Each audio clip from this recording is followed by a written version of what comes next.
Hello friends, welcome back to my channel Divya's little world. எப்படி இருக்கீங்க எல்லாரும்? இன்றைக்கி வீடியோவில் ஒரு காரசாரமான நான்வெஜ் ரெசிபி தான் பார்க்க போகிறோம். நான்வெஜ்னாலே ரொம்ப இஷ்டம் எல்லாருக்கும், அதுலேயும் மட்டன்னா சொல்லவே வேண்டாம். ஆமாங்க, மட்டன் சுக்கா தான் செய்ய போகிறோம். நார்மலாக மட்டன் சுக்கா அப்படின்னா ட்ரையாக ஹார்டாக இருக்கும். அது மாதிரி இல்லாமல் ரொம்பவே சாஃப்டாக ஜூஸியாக எப்படி செய்கிறதுன்னு பார்க்கலாம். வாங்க வீடியோக்குள்ளே போகலாம். இது செய்கிறதுக்கு நான் 1/4 கிலோ மட்டன் க்ளீன் பண்ணி எடுத்துக்கிறேன். இதோட 2 பெரிய வெங்காயம், 2 மீடியம் சைஸ் தக்காளி ரஃப்பாக கட் பண்ணி சேர்த்துக்கலாம். 1 டேபிள் ஸ்பூன் ஜிஞ்சர் கார்லிக் பேஸ்ட்டும் சேர்த்துக்கலாம். இதுக்கு தேவையான உப்பு சேர்த்து கொஞ்சமாக மட்டன் வேகிறதுக்கு தேவையான தண்ணி சேர்த்துக்கலாம். இப்போது இதை க்ளோஸ் பண்ணி குக் பண்ணிடலாம். இதுக்கு நான் 5 விசில் வச்சுருக்கேன். நீங்கள் இப்போ தான் நம்ம சேனலை ஃபஸ்ட் டைம் பார்க்குறீங்க அப்படின்னா சப்ஸ்கிரைப் பண்ணிக்கோங்க. அதோட பக்கத்தில் உள்ள பெல் ஐக்கானையும் கிளிக் பண்ணிக்கோங்க. அப்போ தான் நம்ம போடுற வீடியோஸ்லாம் நீங்கள் கண்டினியூஸாக பார்க்கலாம். இப்போது குக்கரோட ப்ரெஷர் ரிலீஸ் ஆகிற டைமில் இதுக்கு தேவையான மசாலா ரெடி பண்ணிடலாம். இதுக்கு ஒரு கடாய் எடுத்துக்கிறேன். அதில் 4 வரமிளகாய், 1 ஸ்பூன் பெப்பர், 1 ஸ்பூன் ஜீரகம், 1 ஸ்பூன் சோம்பு, 2 ஸ்பூன் கொத்தமல்லி, ஒரு சின்ன துண்டு லவங்கப்பட்டை, 1 ஏலக்காய், 2 கிராம்பு எல்லாத்தையும் நல்லா சேர்த்து ட்ரை ரோஸ்ட் பண்ணிக்கலாம். மீடியம் ஃப்ளேமில் வச்சே ரோஸ்ட் பண்ணணும். அப்படி இல்லைன்னா வெளியில் கலர் மாறிடும், உள்ள பச்சை வாசம் அப்படியே இருக்கும். அப்புறம் அதோட ஒரிஜினல் ஃப்ளேவர் கிடைக்காது. இங்கே லைட்டாக ஆயில் சேர்த்து கூட ரோஸ்ட் பண்ணிக்கலாம். நல்லா ரோஸ்ட் ஆயிடுச்சுன்னா அதோட வாசமே தனியாக தெரியும். அப்படி இல்லைன்னா லைட்டாக வெடிக்க ஆரம்பிக்கும். அதோட ஸ்டாப் பண்ணிடலாம். இப்போது ஸ்டவ் ஆஃப் பண்ணிவிட்டு இதை ஆற வச்சிடலாம். இப்போது அந்த மட்டன் குக் ஆகிடுச்சான்னு செக் பண்ணிடலாம். நார்மலாக நான் எப்போவுமே 5 விசில் தான் வைப்பேன். பார்க்குறதுக்கு உங்களுக்கு ஹார்டாக தெரிஞ்சதுன்னா இன்னும் 2 விசில் கூட நீங்கள் எக்ஸ்ட்ரா வச்சுக்கலாம். இந்த ரெசிபி ரைஸ் கூட மட்டும் இல்லாமல் நீங்கள் இட்லி, தோசை, சப்பாத்தி அது கூட பேர் பண்ணிக்கலாம். ரொம்பவே நல்லாயிருக்கும். இப்போது மட்டன் நல்லாவே குக் ஆயிடுச்சு. லைட்டாக அப்படி கரண்டியால் எடுத்து பார்த்தீங்கன்னா அப்படியே தனித்தனியாக வரும். அதுதான் பக்குவம். ரொம்பவும் வெந்துச்சுன்னா அப்படியே கூழ் மாதிரி ஆகிடும். அதுவும் சரியாக இருக்காது. இப்போது நம்ம ரோஸ்ட் பண்ணி வச்சுருக்க இன்க்ரீடியன்ஸை ஒரு மிக்ஸி ஜாரில் சேர்த்துக்கலாம். அதை நல்ல ஃபைன் பவுடராக கிரைண்ட் பண்ணி எடுத்துக்கலாம். இப்போது இந்த மட்டன் சுக்கா செய்கிறதுக்கு ஒரு பாத்திரத்தை எடுத்துக்கலாம். அதில் தேவையான அளவு ஆயில் சேர்த்துக்கலாம்.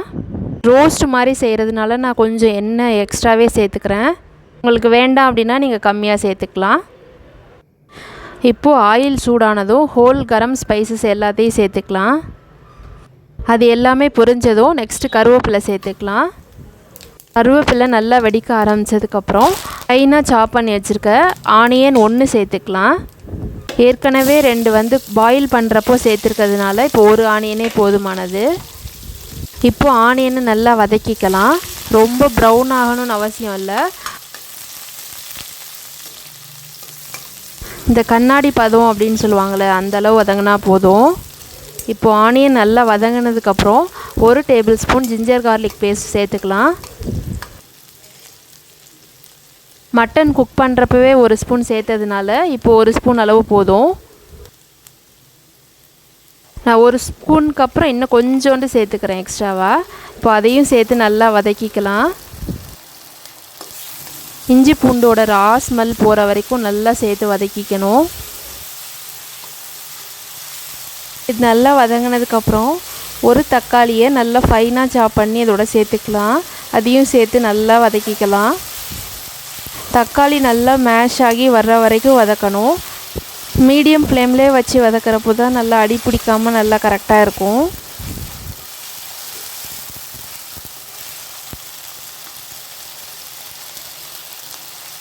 இப்போது தக்காளி ஓரளவு வதங்கிருச்சு. இப்போ அதுக்கு தேவையான மசாலா தூள் எல்லாமே ஒன்றா சேர்த்துக்கலாம்.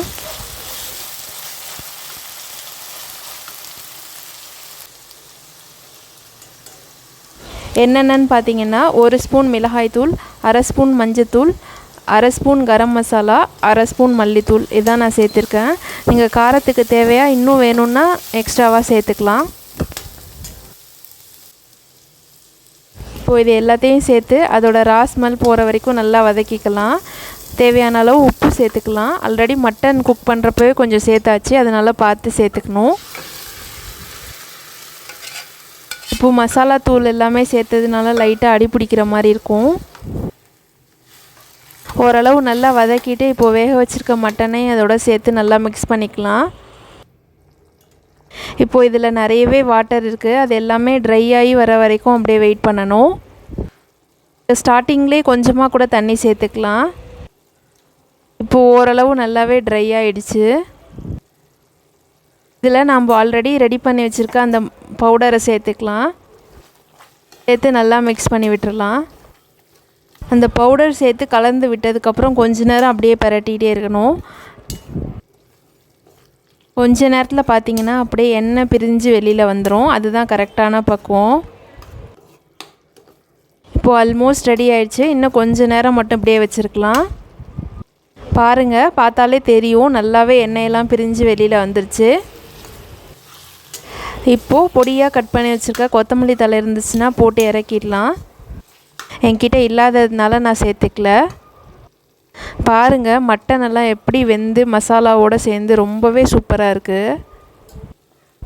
அவ்வளோதாங்க, நம்மளோட காரசாரமான மட்டன் சுக்கா ரெடி ஆயிடுச்சு. சூடான சாதம் இருந்துச்சுன்னா அதில் போட்டு அப்படியே சேர்ந்து கலந்து அடிச்சிங்கன்னா செம்மையாக இருக்கும். நீங்களும் இந்த ரெசிபியை வீட்டில் ட்ரை பண்ணி பாருங்கள். செஞ்சு பார்த்துட்டு எப்படி இருக்குன்னு கமெண்ட் செக்ஷனில் சொல்லுங்கள். இதே மாதிரி இன்னொரு இன்ட்ரெஸ்டிங்கான ரெசிபியோட உங்களை நெக்ஸ்ட் வீடியோவில் பார்க்குறேன். அன்டில் தென் பாய்.